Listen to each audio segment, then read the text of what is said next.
श्री स्वामी समर्थ. जय जय स्वामी समर्थ. नमस्कार मैत्रिणींनो, स्वागत आहे तुम्हा सर्वांचं पुन्हा एकदा माझ्या या नवीन व्हिडिओमध्ये. तर येत्या 25 जुलैला शनिवारच्या दिवशी आली आहे आषाढी एकादशी. तर आपल्या हिंदू धर्मामध्ये आषाढी एकादशीला खूप अनन्यसाधारण महत्त्व प्राप्त झालं आहे. सर्व एकादशींमध्ये सर्वश्रेष्ठ एकादशी म्हणून ही आषाढी एकादशी ओळखली जाते. तर ही आषाढी एकादशी देवशयनी आषाढी एकादशी म्हणून देखील ओळखली जात असते. आणि यंदा 2026मध्ये 25 जुलैच्या दिवशी ही आषाढी एकादशी आली आहे. तर ही एकादशी तिथी भगवान श्रीहरी विष्णूंना समर्पित असते. आणि या आषाढी एकादशी नंतरनं बघा चातुर्मास हा सुरू होतो. आणि या 4 महिने बघा भगवान श्रीहरी विष्णू योग निद्रावस्थेमध्ये क्षीरसागरामध्ये जात असतात योग निद्रेसाठी. आणि संपूर्ण पृथ्वीचा जो कारभार आहे किंवा पालनपोषण आहे तर ते भगवान शिवशंकर आणि इतर देवतांकडे असतं. आणि 4 महिन्यानंतरनं म्हणजेच कार्तिक एकादशीच्या दिवशी भगवान श्रीहरी विष्णू योग निद्रेतून बाहेर येतात. आणि ही आषाढी एकादशी भगवान श्रीहरी विष्णूंना समर्पित असल्यामुळं या एकादशीला बरेच जण बघा आपल्या इच्छा पूर्ण करण्यासाठी किंवा आपल्या इतर कोणत्याही काम मार्गी लागत नसेल, कामामध्ये अडथळे येत असतील, आपल्या घरातील सर्व अडचणी दूर व्हाव्यात, आपले सर्व पापकर्मातून मुक्तता व्हावी यासाठी या आषाढी एकादशीचं व्रत करत असतात. आणि पंढरपुरामध्ये या आषाढी एकादशीच्या दिवशी सर्व वारकरी जे आहेत तर ते एकत्र येत असतात. पंढरीची वारी जी आहे तर ती बरेच जण करत असतात. आणि असं महत्त्व या आषाढी एकादशीला प्राप्त झालं आहे. आणि या आषाढी एकादशीच्याच दिवशी आपल्याला फक्त या ठिकाणी असं एक तुळशीचं पान ठेवायचं आहे. यामुळं आपल्या घरातील सर्व अडचणी समस्या दूर होऊन घरात लक्ष्मीचं आगमन होईल. घरामध्ये धनप्राप्तीचे मार्ग मोकळे होतील. आपली प्रत्येक इच्छा मनोकामना ही विठ्ठलाच्या कृपेनं नक्कीच पूर्ण होईल.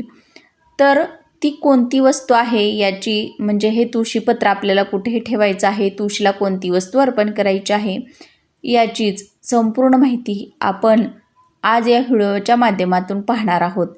त्यामुळे तुम्ही हा व्हिडिओ कुठेही स्किप करू नका, शेवटपर्यंत नक्की पहा.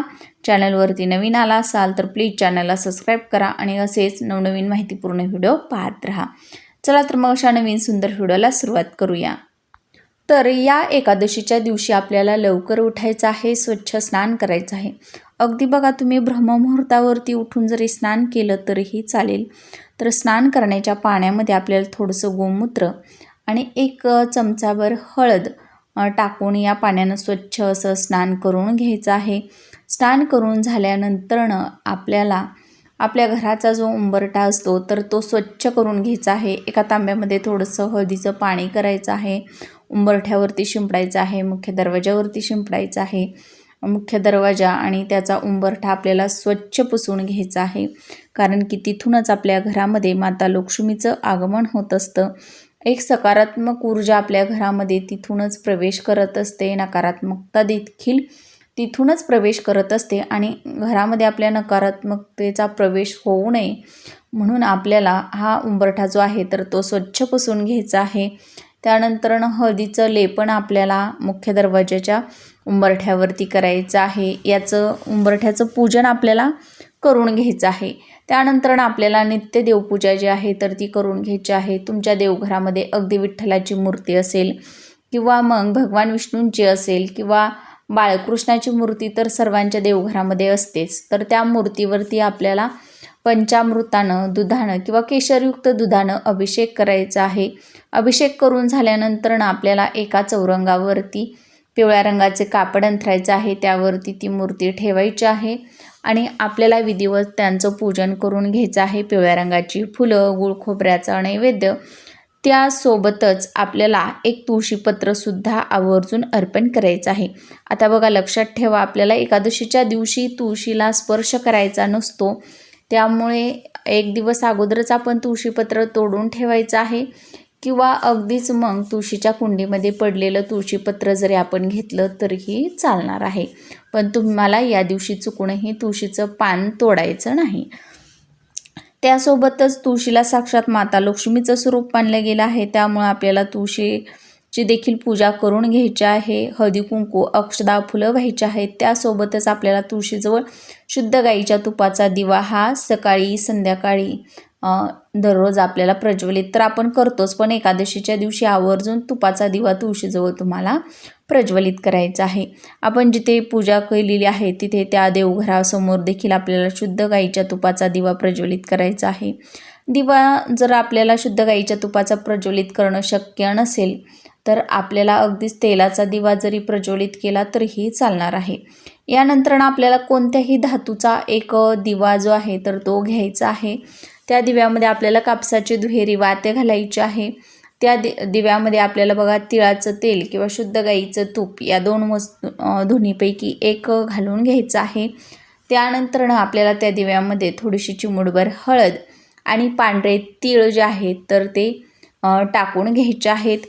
त्यासोबतच आपल्याला एक प्लेट घ्यायची आहे. त्या प्लेटमध्ये सुद्धा पांढरे तीळ जे असतात तर त्या तिळाचं आसन आपल्याला दिव्याला द्यायचं आहे आणि त्या तिळावरती हा दिवा ठेवून तुमच्या देवघरामध्ये प्रज्वलित करायचं आहे.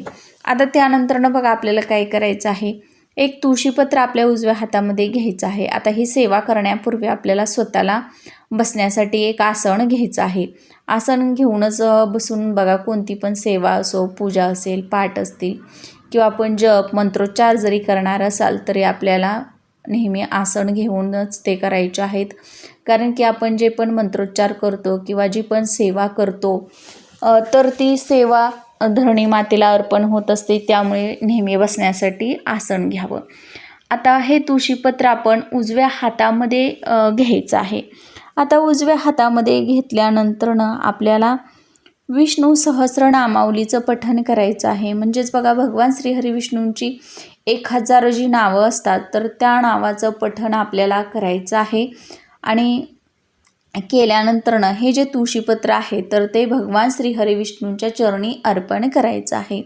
अर्पण केल्यानंतर आपल्याला आपली जी पण इच्छा आहे तर ती व्यक्त करायची आहे. बघा मग तुमच्या घरामध्ये आलेली लक्ष्मी स्थिर राहण्यासाठी असेल, तुमच्या मुलांचे विवाहाचे योग जुळण्यासाठी असेल किंवा संतान प्राप्तीसाठी असेल, तुमची कोणती पण इच्छा आहे तर ती तुम्हाला व्यक्त करायची आहे आणि पूर्ण करण्यासाठी प्रार्थना करायची आहे. त्यानंतर आपल्याला शक्य असल्यास तुळशीला बघा 7 किंवा 5 प्रदक्षिणा घालायच्या आहेत. आणि प्रदक्षिणा घालत असताना ओम नमो भगवते वासुदेवाय नमः या मंत्राचा जप करायचा आहे. त्यासोबतच तुम्ही 108 वेळासुद्धा ओम नमो भगवते वासुदेवाय नमः या मंत्राचा जप तिथेच देवघरासमोर बसून जरी केला तरीही चालणार आहे. तर या दिवशी ही सेवा करण्याला अतिशय महत्त्व दिलं जातं आणि यामुळं आपल्या घरामध्ये माता लक्ष्मीचं आगमन होईल. आपली प्रत्येक इच्छा मनोकामना पूर्ण होईल. आपल्या घरामध्ये ज्या काही समस्या असतील तर त्या दूर होतील. तर अशा पद्धतीनं हा एकदम साधा सोपा उपाय आपण आषाढी एकादशीच्या दिवशी आवर्जून करायचा आहे. कारण की सर्व एकादशींमध्ये ही सर्वश्रेष्ठ एकादशी म्हणून ओळखली जाते आणि ही फक्त वर्षातून एकदाच येत असते. म्हणून तुम्ही आवर्जून हा उपाय नक्की करा. याचा तुम्हाला नक्कीच फायदा होईल. माहिती आवडल्यास व्हिडिओला लाईक करा, शेअर करा आणि चॅनलवर नवीन आला असाल किंवा पहिल्यांदाच भेट दिली असेल तर प्लीज चॅनलला सबस्क्राईब करा.